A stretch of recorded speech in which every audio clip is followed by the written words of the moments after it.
This evening on ENN Tonight. Former Elon professor takes his lawsuit a step further as the university tries to shut it down. Why both sides say the case should or shouldn't move forward. Who was appointed and what's next for student government? The priorities one student leader says are near and dear this year. Why Banana Ball is more than just a game and how fans become part of the action. Being able to see these fans' faces light up and being able to see the impact that we have is truly amazing. Those stories and more. ENN Tonight starts now.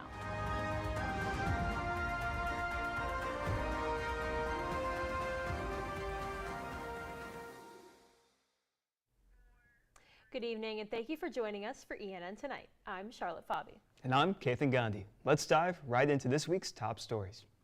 If you didn't tune in a few weeks ago, you might have missed that a former Elon professor of accounting filed a lawsuit against the university, saying he was wrongfully let go. ENN's Angelina Fantaroni is inside the business school to give us an update on this lawsuit. Angelina, what can you tell us? Thanks, Kathan. Elon University looked into this lawsuit and they're now looking to dismiss the entire thing. Former Professor Ray Knight filed the lawsuit back in February, and Elon University, through its attorney, responded in mid-March on the 17th. Since then, Knight has sent two more arguments asking the courts to deny the motion to dismiss this case. The university claims that even if what Knight argues is true, it doesn't qualify for protection under the law. Knight originally reported that a colleague gave students the answers to the Volunteer Income Tax Assistance Certification exam, but Elon says the whistleblower statute only applies when the supposed misconduct is tied to a federal contract.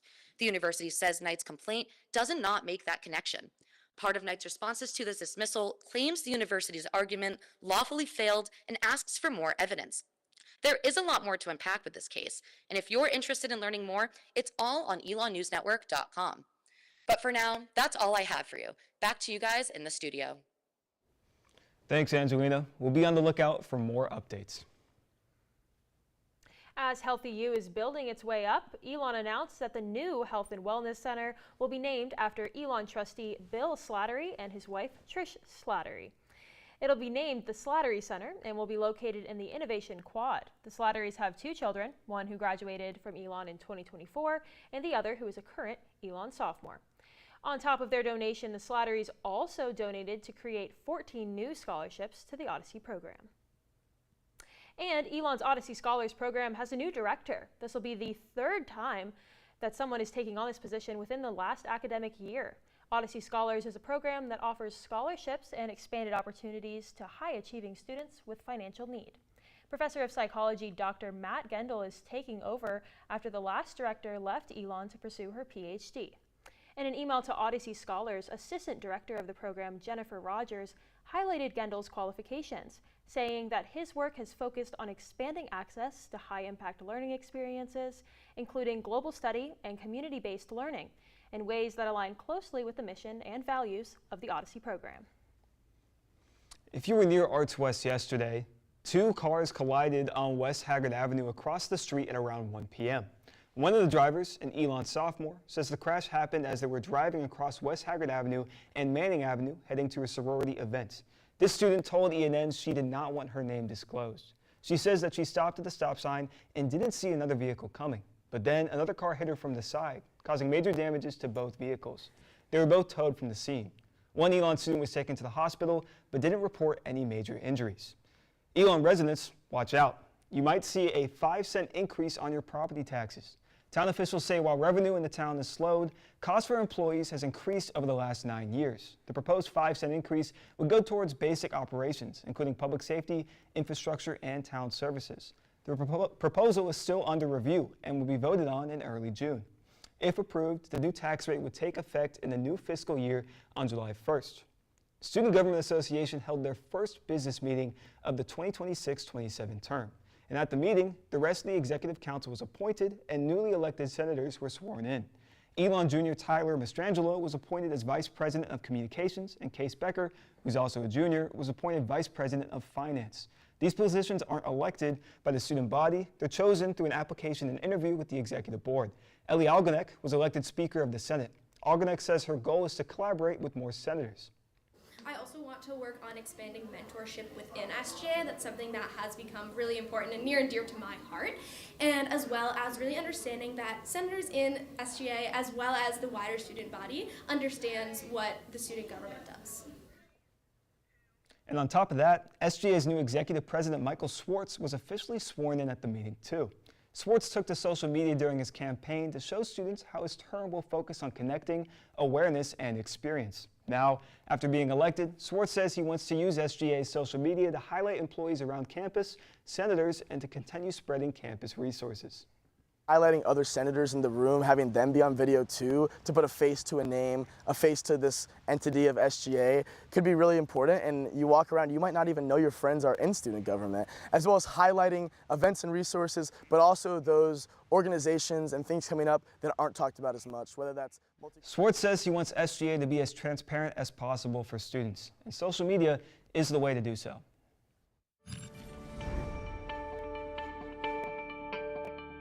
Our Mackenzie Cruz is in the virtual studio with the evening weather. Mackenzie, it was nice out today, a little hot yesterday, but what's it looking like tonight? Thanks, Charlotte. You're right, and tonight will be warm and a bit breezy. Now for your evening weather. At 7 p.m., it'll still be hot, around 79 with mostly sunny skies. The sun will set at 7:50, and then at 9, it will be 73 with some clouds, and at 11 p.m., more clouds with a high of 68. That's all for now. Back to you at the desk. Thanks so much, Mackenzie. We'll check back in with you later for the Phoenix 5-day forecast. And a burst of color and community. Elon students came together for a vibrant celebration of Holi. ENN's Lily Mossbacher has more on the colorful tradition. Powder filled the air as students came together for one of Elon's most colorful traditions. Holi, a Hindu festival, marks the start of spring and celebrates the triumph of good over evil. Hillary Zakin, Director of Multi-Faith Programming and Engagement, says this festival is both joyful and meaningful. My personal philosophy on life is to live life in full color, and for me, Holi is sort of exemplifies that in the best possible way. It's a celebration of all that's good in the world, all the colors that come together to make our world, our campus, the way it is. While the colorful powder attracts large crowds each year, organizers say the meaning behind the celebration is just as important. For junior Aaron Frankel, the event creates a unique sense of belonging on campus. So it is a lot more than just, throwing colors at your friends. It is like a breaking social barriers and getting to know the people around you and coming together for this very high energy thing. There were also performances from Elon's Bollywood dance team, Sotal, henna art, and a buffet of traditional food. Addison Anderson, a sophomore and multi-faith intern, says planning for this event began months ago. How do we tell people that this isn't just a color run, it's an actual spiritual celebration that matters to a religion? And so being able to set that intention and then plan everything else around it has been really important to us. Lily Mossbacher, ENN Tonight. Holi marks the beginning of spring at Elon, with more celebrations of the season expected in the weeks ahead. Up next, from dancing players to fans making game-changing plays, why Banana Ball is rewriting the rules of baseball. And after the break, how Elon-thon is making a real difference for local families, and the powerful stories behind the dance marathon.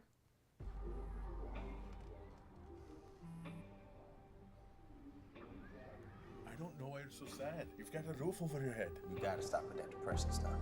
That's what white people think. You all right? It just feels like it's coming from everywhere. Do you want to talk about it? You can talk to me if you're feeling sad. Whenever you need to talk, I'm here, okay? Whether it's our stories, the warmth of our laugh, or our family's secret sauce, we all bring something different to the table. So make some space. The power of connection is waiting right outside your comfort zone. Learn how you can help strengthen your community at belongingbeginswithus.org/teamup.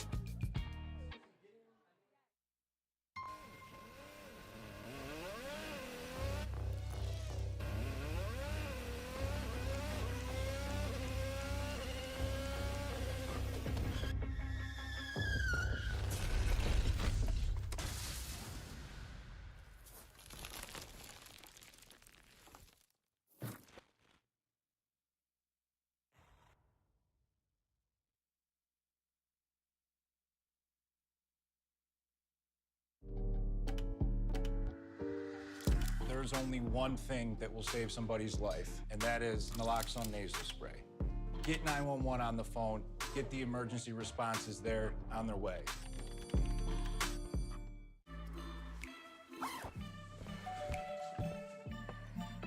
Yo, camping buddy. Okay, you guys ready? Dude, I thought you were driving. I thought you were driving. Oh, I never said I was driving.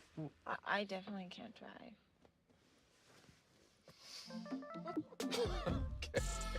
If you're high, just don't drive. It's illegal everywhere. If you feel different, you drive different. Hate is loud, but love is the majority.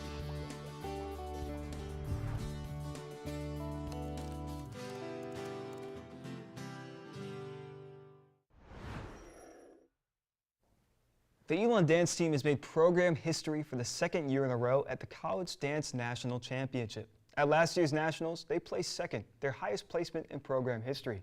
This year, they came out as national champions in both Division I Pom and Hip Hop. Their win in Pom broke a 19-year streak for Stephen F. Austin State University. Senior captain Bella Monroe says they went into the competition with the first place victory in mind, and it was a rewarding experience to be able to accomplish it with their teammates. So just being back there, we were all just like, I can't wait to go out on stage and dance with you guys. It's not even like, oh my God, we have to put on a performance for the people. We were doing it for each other and ourselves, and that just made it so special for us. The dance team will be honored at tomorrow's baseball game against Winthrop University. After a crushing ninth inning loss to William & Mary, the Elon baseball team laced up for the second game of a 3-game series. Here's a little rundown. Elon started the game by going down 1-0 in the first inning. At the top of the fourth inning, the Phoenix allowed 5 hits, and this gave William & Mary 4 runs before giving up back-to-back doubles in the fifth, giving William & Mary a score of 6-0. The Phoenix gave up 7 runs in the 7th and lost in a mercy rule 13-1. Elon baseball head coach Mike Kennedy, who didn't want to be on camera, gathered the team in the dugout after the game and said that they had to be accountable for their losses. So we've got to hold them accountable. They've got to hold themselves accountable. They got to hold each other accountable, and we got to figure out how to get better fast. The Phoenix won their last game against William & Mary yesterday, 9-4. If you've been on TikTok recently, or you're just a sports fan, odds are you've heard of the Savannah Bananas and their banana ball.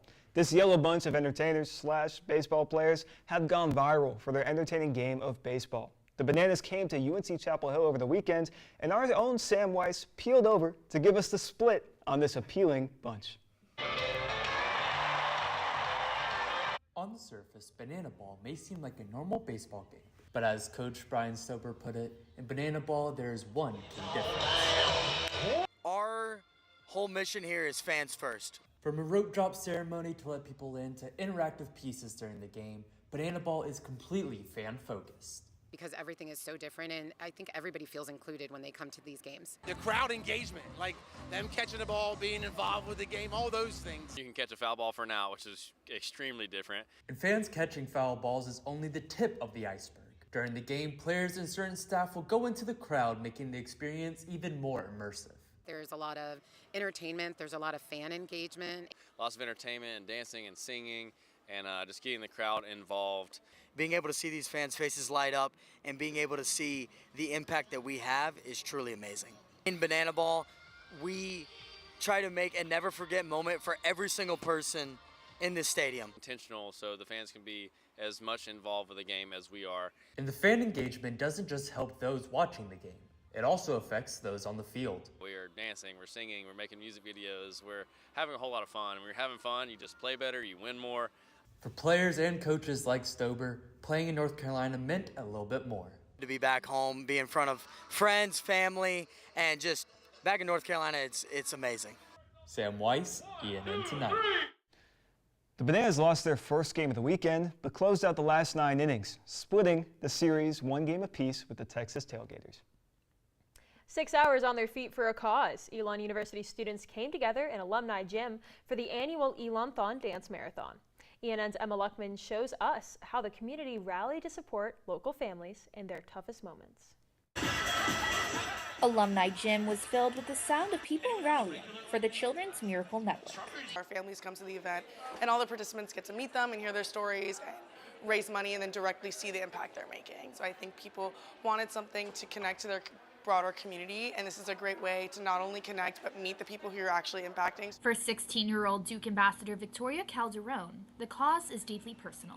Victoria was 9 when she was diagnosed with type 1 diabetes and a rare heart condition. It's changed me as a person because instead of looking at it with a negative point of view, now I think about it more positively so I can go out and make a difference. Knowing there's people out there that you don't even know is there to support and is providing thoughts and care and financial support when you're going through something that's so traumatic. It's very heartwarming. Emma Luckman, ENN Tonight. Elon-thon raised $47,000, but organizers say the impact on Duke Children's Hospital will last throughout the year. Coming up, how a week-long data and AI challenge is giving students hands-on experience and preparing them for future careers. I don't think that many kids in my son's school even do it. He makes fun of his friend who vapes. He would never try it. She's into soccer. She's on the honor roll. She's just not the type. No way. No way. No way. No way, my kid would never vape. Get your head out of the cloud. Today, nearly 8,000 kids will start vaping. Maybe even yours. Learn about the dangers at talkaboutvaping.org.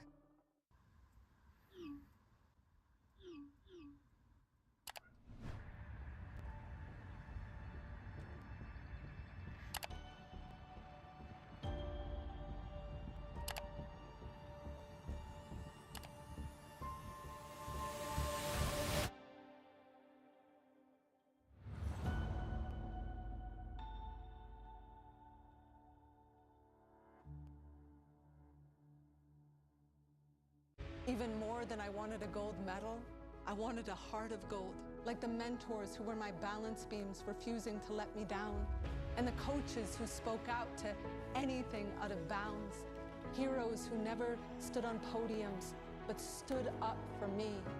Every shot I made, give the assist to those who since my youth were referees, ready to blow the whistle and end abuse.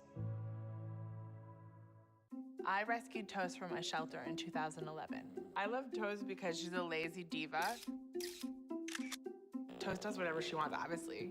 She's sleeping right now. She's an epic snuggler. She's so comforting. She's so loving. Toast makes me laugh. When I walked into the shelter, I knew right then that she was special.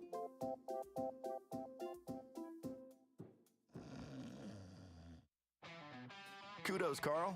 You've always had a need for speed. Racing anything with wheels, speed reading novels in record time, yelling out 3, 2, 1 at every traffic light. But this time, you've taken your power obsession to the next level. By purchasing this electric vehicle, you've given yourself instant torque that blows your old launch times away, which will keep you saying, "Woo-wee," every time you punch the pedal. Good for your adrenaline, great for the planet. That's the power of EV.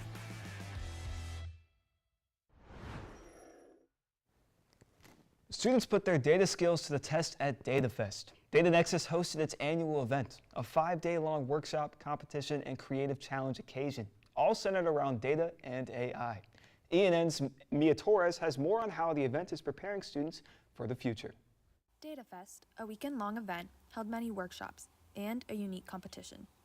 Challengers use data tools like R, SAS, and Python to work to find patterns, what they mean, and why. I feel like they've surpassed me because there's so much that's changed over time, and a lot of the things that are around now weren't around when I was in school, so they're teaching me things and I feel like I'm learning from them.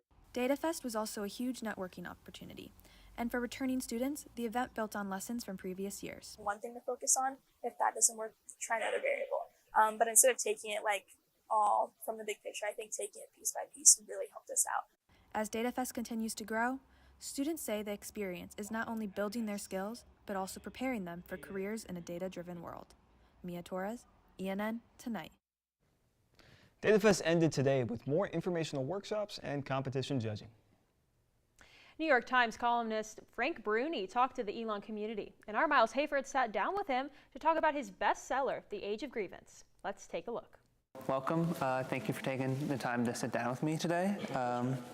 So you're the author of New York Times bestseller, The Age of Grievance, which kind of argues how Americans are obsessing over self-victimization rather than kind of producing civil and productive dialogue. What made you decide to write this book?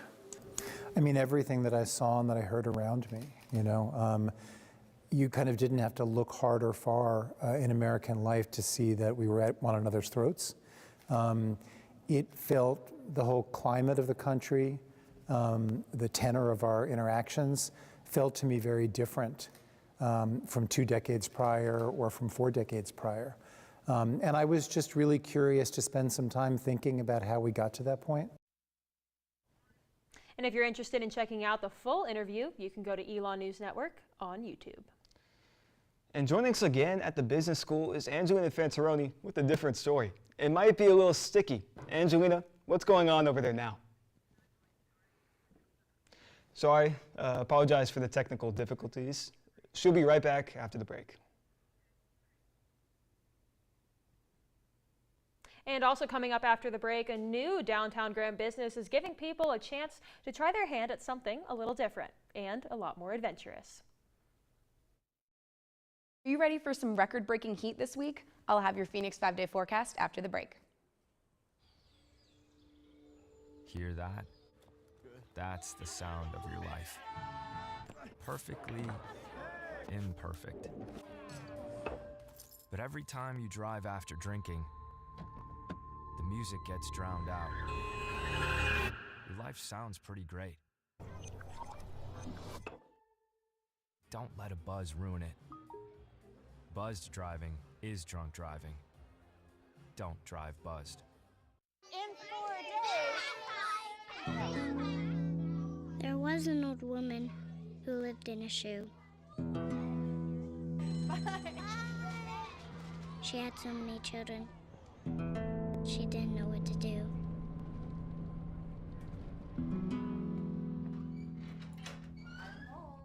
Did you have a good day at school? She gave them some broth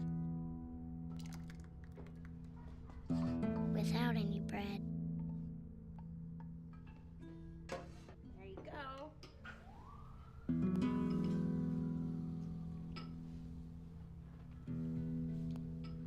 And kissed them all soundly. Night night. Good night. And put them to bed. Hunger is a story we can end. End it at feedingamerica.org. Women are bad with money. That's what the world's been saying for centuries. But now we've got something to say. Save it. It's time to save ourselves by saving our money. Until we're no longer 80% more likely than men to live in poverty in retirement. Save it. The falsehoods, the feelings of fault. Then, the funds. Learn how to save for your retirement at wesaysaveit.org. I've always been told I gotta be strong. Thick skin, tough as nails. But to be everything for everybody, it wears on you. Black don't crack, they say. But it can. We all can. Reach out to a friend if you see them going through it. No matter who you are, being vulnerable is what makes us whole. Learn how to help at seizetheawkward.org. All right, coming out of the break, we now have our Angelina Fantaroni joining us again from the business school, this time with a little bit more of a lighthearted story. Might be a little sticky. Angelina, can you tell us what's going on over there right now? Hey, Kathan. Yeah, of course. So my field producer and I and video production manager for Elon News Network, Abigail Hines, were just walking outside the business school, and we ran into all of these people with some shaving cream and whipped cream on their faces. And then the funniest part about it is actually Tommy Lean, who's an ENN staff member and usually in our audio booth, was one of these people. And I'd actually like to talk to Tommy about what this event is. Sure. Hi, Andrew. How you doing? I'm doing well. Great. Yeah, so we're out here. We've been out here for the last couple of hours in front of the business center. We've been raising money for the American Foundation of Suicide Prevention. I think we've raised about $300 now, and it's all coming from pieing people in the face. And Tommy, is it actually okay if I pie you? Is that totally fine? I'm actually going to hand this microphone right over to Abigail, and let's do it. So Tommy, I actually want to.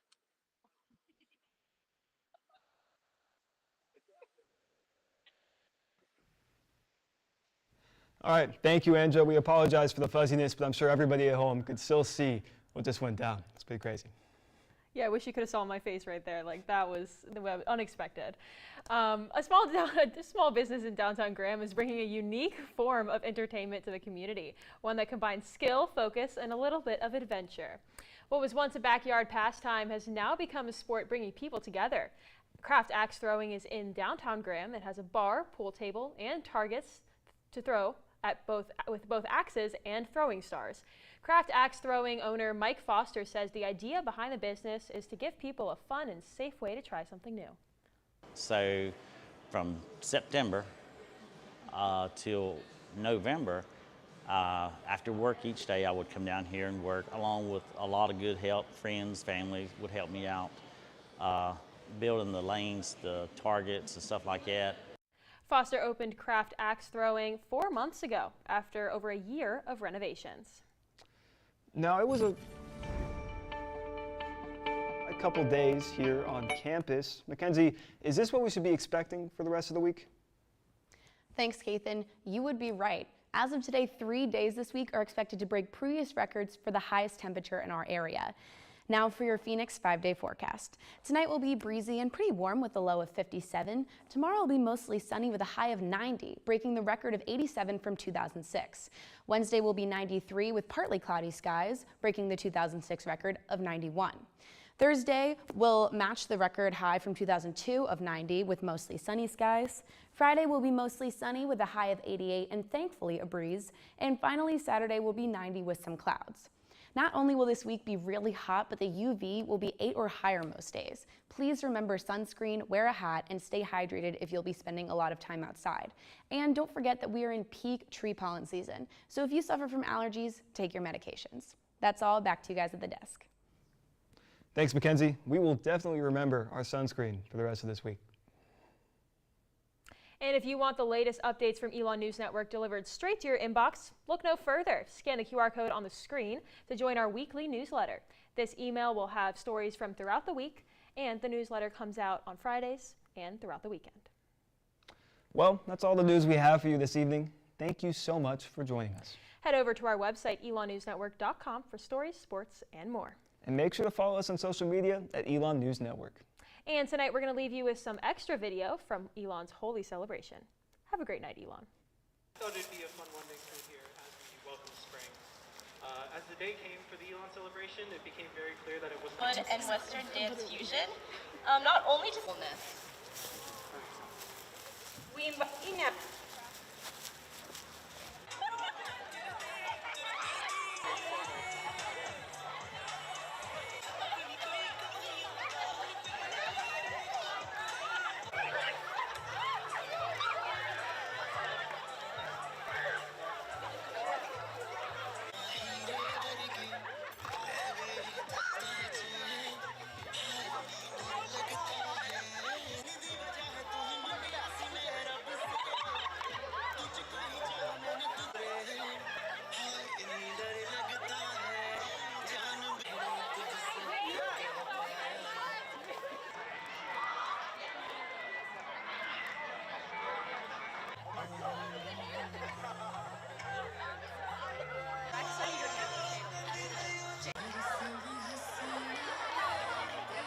crazy.